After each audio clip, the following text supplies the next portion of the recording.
नमस्कार, मैं रवि आसलीवाल। सकारात्मक खबरों में आपका स्वागत है। आप न्यूज़ के चैनल, समाचारों के चैनल इसलिए देखते हैं ताकि आपको सूचना मिल सके, और सूचना प्राप्त करना चाहते हैं तो आप हमारे चैनल को सब्सक्राइब कर सकते हैं। और यदि आपको इन चीज़ों से कोई समस्या नहीं हो, जैसे देश की समस्याएं हैं, आपके बच्चों की फीस से, बढ़ते हुए बेरोजगारी से, पेट्रोल के दामों से भी कोई दिक्कत नहीं हो, तो आप किसी भी मीडिया चैनल पे बेवजह की बहस को देख सकते हो, जिसका खामियाजा या जिसका कोई असर हमारी समस्याओं पे नहीं पड़ेगा।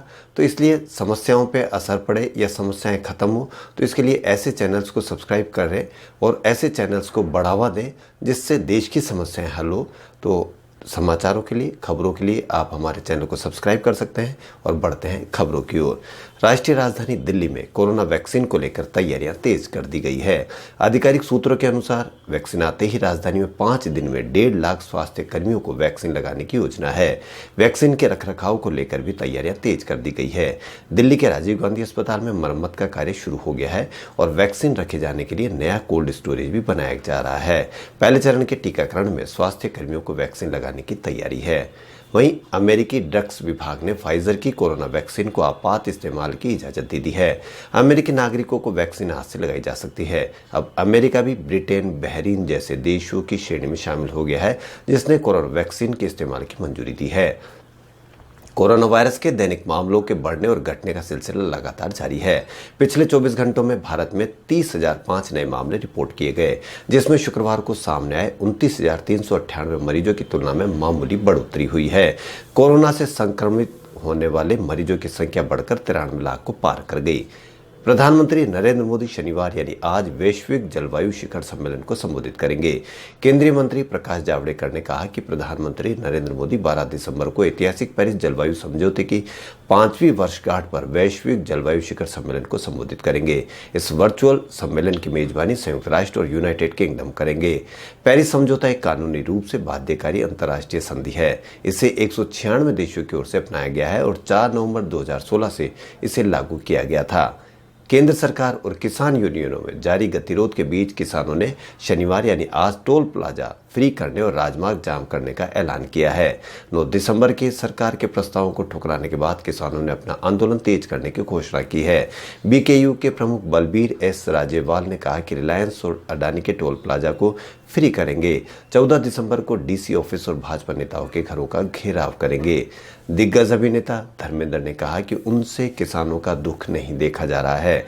उन्होंने सरकार से कृषि कानूनों के खिलाफ आंदोलन कर रहे किसानों की समस्या का हल निकालने का अनुरोध किया है। धर्मेंद्र ने ट्वीट कर कहा कि मैं अपने किसान भाइयों की परेशानी से बेहद दुखी हूं।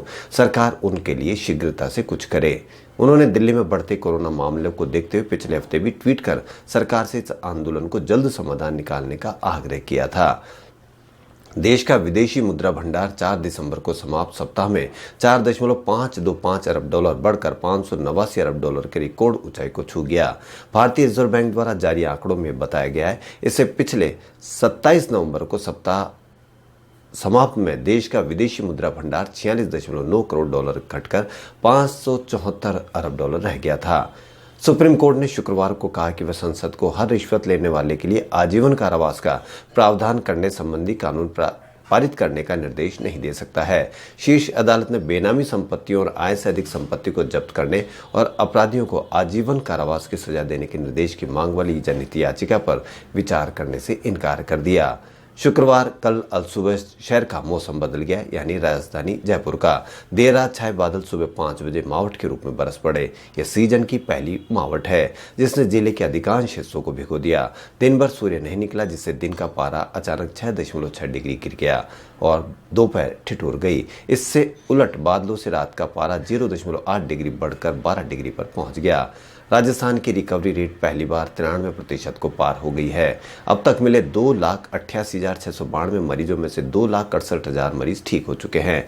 हालांकि देश के औसत से प्रदेश में रिकवरी रेट अब भी 1.5% कम है। अच्छा संकेत यह है कि शुक्रवार को 33 जिले में जितने कुल मरीज मिले उससे अधिक जयपुर, जोधपुर में ठीक हुए। बीते 24 घंटों में 1473 नए रोगी मिले। वहीं फिल्म दे दे प्यार दे के विज्ञापन में दिखाया गया सीन मूवी में न होने से नाराज एक दर्शक की शिकायत पर जिला उपभोक्ता मंच ने अभिनेता अजय देवगन सहित फिल्म के निर्माता, निर्देशक और सिनेमाघर संचालकों को नोटिस जारी कर जवाब तलब किया है। इसी तरह के एक मामले में यशराज फिल्म पर 10,000 रुपये जुर्माना किया गया था और उपभोक्ता मामलों की सर्वोच्च अदालत ने इसे सही ठहराया था। मिक्सोपैथी एक नया शब्द के विरोध में शुक्रवार को जिले भर के यानी जयपुर शहर से या राजस्थान से आईएमएस से जुड़े निजी डॉक्टर्स ने 12 घंटे का कार्य बहिष्कार किया, जबकि सरकारी सेवारत डॉक्टरों ने काली पट्टी बांधकर विरोध जताया। ये डॉक्टर केंद्र सरकार की ओर से आयुर्वेद चिकित्सकों को सर्जरी की अनुमति देने का विरोध कर रहे हैं। जिले के निजी अस्पताल और नर्सिंग होम में सुबह 6 से शाम 6 बजे तक ओपीडी में कार्य बहिष्कार रहा। हालांकि इमरजेंसी में मरीजों का इलाज किया गया। ज्यादातर निजी अस्पतालों में ओपीडी बंद रही। विदेश मंत्रालय ने शुक्रवार को कहा कि रणनीतिक संबंधों को मजबूत करने और वैश्विक चुनौतियों का हल करने पर भारत को अमेरिका के दोनों दलों का हमेशा से समर्थन मिलता रहा है। यह पूछे जाने पर कि अमेरिका के नवनिर्वाचित राष्ट्रपति जो बाइडेन की नवगठित टीम के साथ क्या भारत संपर्क में है, विदेश मंत्रालय के प्रवक्ता अनुराग श्रीवास्तव ने यह बात कही। वहीं राजस्थान के लाडनू जैन विश्व भारती संस्थान के दूरस्थ शिक्षा निदेशालय में प्रवेश की अंतिम तिथि यूजीसी के निर्देशानुसार बढ़ाकर 20 दिसंबर कर दी गई है। निदेशक प्रोफेसर आनंद प्रकाश त्रिपाठी ने बताया कि दूरस्थ शिक्षा में नए प्रवेश के लिए विद्यार्थी 20 दिसंबर तक अपने आवेदन फॉर्म ऑनलाइन भर सकते हैं। कोई भी विद्यार्थी जो दूरस्थ शिक्षा से बीए तथा बीकॉम प्रथम वर्ष एवं एमए पूर्वार्ध में सत्र 2020-21 के लिए प्रवेश प्राप्त करना चाहते हो, उसके लिए अपना आवेदन ऑनलाइन फॉर्म भरकर किया जा सकता है। उन्होंने बताया कि इस संबंध में अधिक एवं अन्य जानकारी के लिए दूरस्थ शिक्षा विभाग के हेल्पलाइन नंबर 9462658501 पर संपर्क किया जा सकता है और व्हाट्सएप मैसेज से जानकारी ली जा सकती है। वहीं राजस्थान के उदयपुर से राज्य निर्वाचन आयोग के निर्देशानुसार पंचायती राज संस्थाओं के आम चुनाव 2020 के तहत उदयपुर के उप जिला प्रमुख और समस्त पंचायत समितियों के उप प्रधानों का चुनाव शुक्रवार को संबंधित रिटर्निंग अधिकारी की मौजूदगी में संपन्न हुआ। उदयपुर जिला मुख्यालय पर उप जिला प्रमुख के निर्वाचन की प्रक्रिया रिटर्निंग अधिकारी चेतन देवड़ा की उपस्थिति में जिला परिषद सभागार में संपन्न हुई। इसके तहत जिला परिषद उदयपुर के सभागार में निर्वाचित सदस्यों की बैठक आयोजित हुई, जिसमें नाम निर्देशन पत्रों का प्रस्तुतिकरण किया गया।